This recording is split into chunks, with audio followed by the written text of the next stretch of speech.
Hi friends, welcome to our channel. Brahmamudi serial next ఎపిసోడ్లో ఏం జరగబోతోందో ఈ వీడియోలో చూసి తెలుసుకుందాం. రాజ్ ప్రేమని అంగీకరించిన కావ్య అసలేం జరిగింది అని తెలుసుకోవడానికి ఈ వీడియోని స్కిప్ చేయకుండా ఎండ్ వరకు చూసేయండి. యామిని రాజ్తో కళావతి దగ్గరికి వెళ్ళొద్దు, తనకి ప్రపోజ్ చేయొద్దు అని చెప్తే వినడు అని, పైగా తనని మాత్రమే ప్రేమించాలి అని రాజ్ పైన ఒత్తిడి తీసుకొస్తే అస్సలు తన మాట పట్టించుకోడు అని, పైగా అంతకు మించి తెగించి మరి ఇంకా రెచ్చిపోతాడు అని తనని డైరెక్ట్గా నువ్వు ఇలా చేయొద్దు అని చెప్పకుండా ఎమోషనల్ బ్లాక్మెయిల్ చేసి తన వైపు తిప్పుకోవాలని ప్రయత్నిస్తూ ఉంటుంది. దానిలో భాగంగా వాళ్ళ నాన్నని కత్తితో పొడిచి రాజ్ని హడావిడిగా ఇంటికి రప్పించాలని ప్రయత్నిస్తూ ఉంటుంది. వాళ్ళ నాన్న ప్రాణాపాయ స్థితిలో ఉన్నాడని రాజ్కి చూయించి రాజ్ని బలవంతంగా పెళ్లికి ఒప్పించి మరీ తనని త్వరగా పెళ్లి చేసుకోవాలని ప్లాన్ వేస్తుంది. అలా యామిని యాపిల్ని కోస్తూ ఆ కత్తిని వాళ్ళ నాన్న వైపు చూపిస్తూ, సారీ డాడ్, నేను రామ్ని పెళ్లి చేసుకోవాలంటే నాకు ఇది తప్పితే వేరే దారేమీ లేదు. మిమ్మల్ని ఈ కత్తితో పొడవాల్సిన పరిస్థితి వచ్చింది. I'm really very sorry dad. మీరే చెప్పారు కదా నేనంటే మీకు ప్రాణమని, నా కోసం ప్రాణాలైనా ఇస్తారని. నేను మీ ప్రాణాలని తీసుకోవడం లేదు, జస్ట్ ఈ కత్తితో పొడుస్తానంతే. అప్పుడు మీరు హాస్పిటలైజ్ అవుతారు. మిమ్మల్ని చూయించి రామ్ని ఎమోషనల్ బ్లాక్మెయిల్ చేసి నేను రామ్ని పెళ్ళికి ఒప్పిస్తాను. అలా మేమిద్దరం అతి వీలైనంత తొందరలో పెళ్లి చేసుకోవాలి. లేకపోతే రామ్ ఈలోగా ఆ కళావతికి ప్రపోజ్ చేసి తనని పెళ్లి చేసుకోవాలని ప్రయత్నంలో ఉన్నాడు. అది అస్సలు జరగనివ్వకూడదు అని అనుకుంటూ ఉంటుంది. అలా యామిని రాజ్ని దక్కించుకోవడానికి కన్న తండ్రి అని కూడా చూడకుండా ఆయన్ని చంపాలని అనుకుంటూ ఉంటుంది. రాజ్ తన మనసులో ఉన్న మాటని, తన ప్రేమని కావ్యకి చెప్పాలని దుగ్గిరాల నిలయంకి వెళ్తాడు. అలా కావ్య దగ్గరికి వెళ్ళి, కళావతి గారు, పంతులు గారు ముహూర్తం పెట్టేశారు, ఇక మనం చేయాల్సిన పని చేయాలి కదా అని అంటాడు. ఆ మాట వినగానే కావ్య ఏం చేయాలి అని అంటుంది. అప్పుడు రాజ్, అదేనండి, లిస్ట్ రాసుకుందామని ముందే చెప్పాను కదా అని అంటాడు. అప్పుడు కావ్య, ఓ అదా, నేను లిస్ట్ చెప్తూ ఉంటాను, మీరు రాస్తూ ఉండండి అని అంటుంది. అప్పుడు రాజ్, అలాగే కళావతి గారు, ఒక పెన్ను పేపర్ ఇస్తే నేను రాస్తాను అని అంటాడు. అప్పుడు కావ్య పెన్ను పేపర్ తీసుకొని వచ్చి రాజ్కి ఇచ్చి ఒక్కొక్కటిగా ఐటమ్స్ చెప్తూ ఉంటుంది. రాజ్ అవి నోట్ చేసుకుంటూ ఉంటాడు. అలా పూలు చెప్పిన తరువాత రాజ్ ఒక బొకే కూడా తెప్పిద్దాం అని రాస్తూ ఉంటాడు. అప్పుడు కావ్య అది చూసి, బొకే ఎందుకండి అని అంటుంది. అప్పుడు రాజ్, నాకు కావాలేండి అని అంటాడు.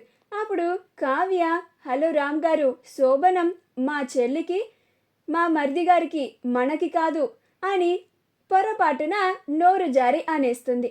అప్పుడు రాజ్ ఆ మాట వినగానే సిగ్గుపడిపోయి, నాకు తెలుసండి మనకి శోభనం కాదని, కానీ నాకు బొకే కావాలి.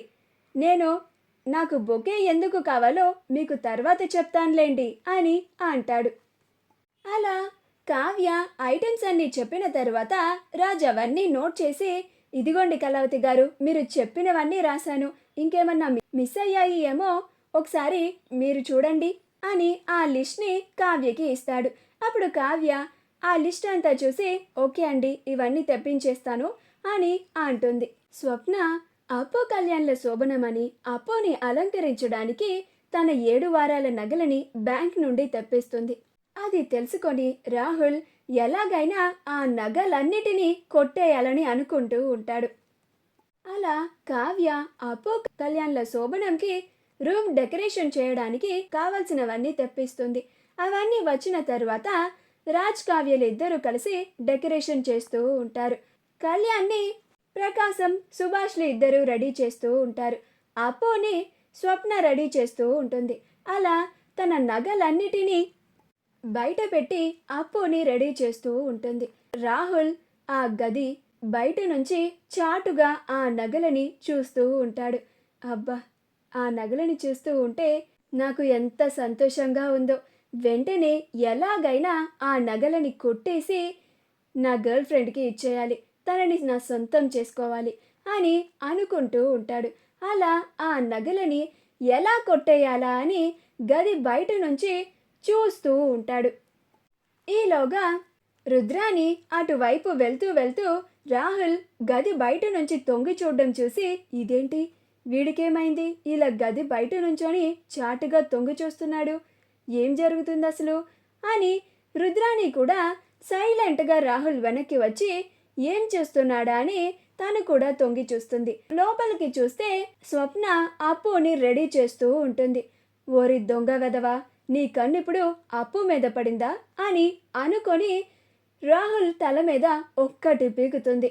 అప్పుడు రాహుల్, ఏంటి మమ్మీ అంతలా కొట్టావు, ఇప్పుడు నేనేం చేశాను అని అంటాడు.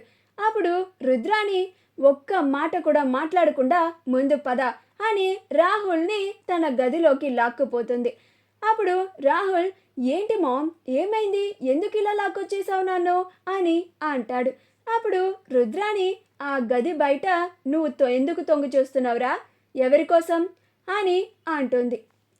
నీకు పెళ్ళయ్యి కూతురు కూడా పుట్టిందిరా, అయినా నువ్వు నీ దొంగ బుద్ధిని అలాగే అమ్మాయిల మీద కన్ను వేయడం ఇంకా మానుకోలేదా అని తిడుతూ ఉంటుంది.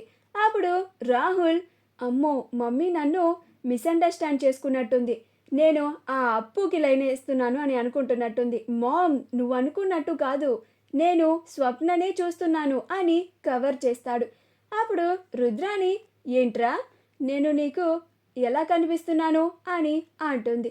అప్పుడు రాహుల్, నిజం మామ్ అని చెప్పి అక్కడి నుంచి వెళ్ళిపోతాడు. రాజ్ కావ్యకి ఎలా ప్రపోజ్ చేయాలా అని అనుకుంటూ కావ్యని, కళావతి గారు మీకు నా మీద అభిప్రాయం ఏంటి అని అంటాడు. అప్పుడు కావ్య ఏమీ లేదు అని చెప్తుంది. అప్పుడు రాజ్, అదేంటండి అలా మాట్లాడుతున్నారేంటి, దూరంగా ఉంటేనేమో నా మీద కోపం ఉన్నట్లుగా ఉంటారు, ఇలా దగ్గరగా మాట్లాడితేనేమో నా మీద ఇష్టం ఉన్నట్లుగా ప్రవర్తిస్తారు, అసలు మన ఇద్దరి మధ్య ఉన్న ఈ బంధాన్ని ఏమంటారో సరిగ్గా చెప్పాలంటే తెలుగు భాషలో ఉన్న పదాలు కూడా సరిగ్గా సరిపోవండి, కానీ మన మధ్యన ఉన్న బంధాన్ని కేవలం 2 అక్షరాలతో చెప్పచ్చు, నన్ను చెప్పమంటారా అని అంటాడు. అప్పుడు కావ్య, అంటే అది అని ఇప్పుడు ఈయన ఎక్కడ ప్రపోజ్ చేసేస్తారో అని కంగారు పడిపోతూ ఉంటుంది. అలా అయోమయంగా చూస్తూ ఉంటుంది. అప్పుడు రాజ్, ప్రేమ అని అంటారు అని తన మనసులో ఉన్న మాటని కావ్యతో చెప్పేస్తాడు. కళావతి గారు, మీరంటే నాకు చాలా ఇష్టమండి, నేను మిమ్మల్ని చూసిన మొదటిసారి నుంచే మిమ్మల్ని ప్రేమిస్తున్నాను అని అంటాడు. అప్పుడు కావ్య రాజ్ మాటలు వినగానే చాలా సంతోషపడిపోతూ ఉంటుంది. రాజ్ కావ్య సంతోషాన్ని చూసి తను కూడా సంతోషపడుతూ ఉంటాడు. కళావతి గారిని చూస్తూ ఉంటే నా ప్రేమని యాక్సెప్ట్ చేసేలానే ఉన్నారు అని అనుకొని, మరి మీ అభిప్రాయం ఏంటి అని అంటాడు. అప్పుడు కావ్య, నాకు కూడా మీరంటే ఇష్టమేనండి అని తను కూడా రాజ్ ప్రేమని యాక్సెప్ట్ చేస్తుంది. మా వీడియో కనుక మీకు నచ్చినట్లయితే లైక్ చేయండి, షేర్ చేయండి, మా ఛానల్ని సబ్స్క్రైబ్ చేసుకోండి, పక్కనే ఉన్న బెల్ ఐకాన్ని క్లిక్ చేయడం మాత్రం మర్చిపోకండి.